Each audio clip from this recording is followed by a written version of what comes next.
بسم اللہ الرحمن الرحیم۔ ابلیس شیطان کی پیدائش کیسے ہوئی؟ کیا ابلیس سے پہلے کوئی شیطان یا جن موجود تھا؟ اللہ پاک نے ابلیس کے لیے جوڑا یعنی اس کی بیوی کب پیدا کی؟ ابلیس کا نکاح کب ہوا اور اس کے بچے کیسے پیدا ہوتے ہیں؟ کیا دنیا میں موجودہ شیاطین و جنات ابلیس کی اولاد ہیں؟ ناظرین گرامی، آئیے پہلے تو قرآن سے پوچھتے ہیں کہ کیا ابلیس کی کوئی اولاد موجود ہے؟ اس بارے میں اللہ پاک قرآن کی سورہ کہف میں فرماتا ہے، اور وہ وقت یاد کیجئے جب ہم نے فرشتوں سے فرمایا کہ تم آدم علیہ السلام کو سجدہ تعظیمی کرو، ان سب نے سجدہ کیا سوائے ابلیس کے، وہ ابلیس جنات میں سے تھا تو وہ اپنے رب کی اطاعت سے باہر نکل گیا۔ کیا تم اس کے اور اس کی اولاد کو مجھے چھوڑ کر دوست بنا رہے ہو، حالانکہ وہ تمہارے دشمن ہیں؟ یہ ظالموں کے لیے کیا ہی برا بدل ہے جو انہوں نے میری جگہ شیطان کو منتخب کیا ہے۔ ناظرین گرامی، اس آیت میں اللہ پاک نے فرما دیا کہ شیطان جنات میں سے ہے، اور اس کے علاوہ ابلیس شیطان کی کثیر اولاد کا ذکر فرما دیا ہے۔ لیکن اب سوال یہ ہے کہ یہ اولادیں کیسے پیدا ہوئی؟ علامہ عبد الرحمن بن علی حجویری اس آیت کی تفسیر میں فرماتے ہیں کہ حسن اور قتادہ سے روایت ہے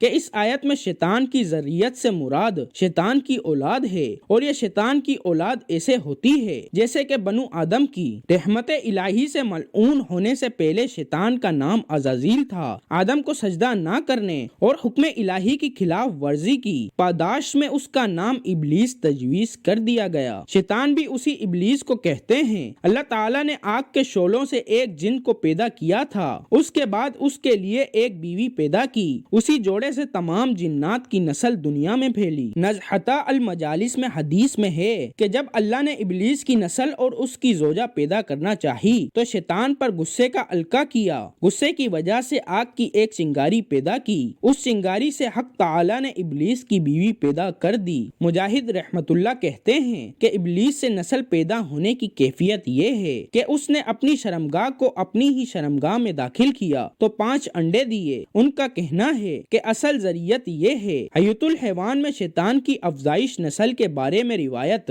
کچھ اس طرح مذکور ہے۔ اللہ تعالیٰ نے ابلیس کی دائیں ران میں مرد کی شرمگاہ اور بائیں میں عورت کی شرمگاہ پیدا کی ہے، جس سے ہر روز 10 انڈے نکلتے ہیں، اور ہر انڈے سے شیطان مرد اور شیطان عورتیں پیدا ہوتی ہیں۔ ناظرین گرامی، یہاں یہ بات بتاتے چلیں کہ جنات اور شیاطین 2 الگ مخلوقات ہیں۔ علامہ محشری نے اپنی کتاب ربیع الارباب میں لکھا ہے کہ حضرت ابو ہریرہ رضی اللہ تعالی عنہ بیان فرماتے ہیں کہ اللہ تعالیٰ نے 4 قسم کی مخلوقات پیدا کی: ملائکہ، شیاطین، جنات اور انسان، پھر ان کے 10 حصے کیے، 9 حصے ملائکہ اور 1 حصہ شیاطین، جنات اور انسان، پھر ان تینوں کے 10 حصے کیے، 9 حصے شیاطین اور 1 حصہ جنات۔ اس کے بعد جنات اور انسان کے 10 حصے کیے، 9 حصے جنات اور 1 حصہ انسان۔ قاضی ثناء اللہ پانی پتی تفسیر مظہری میں لکھتے ہیں کہ انسانوں کے باپ ابو البشر، جنات کے باپ الجنان، جبکہ شیاطین کا باپ ابلیس ہے۔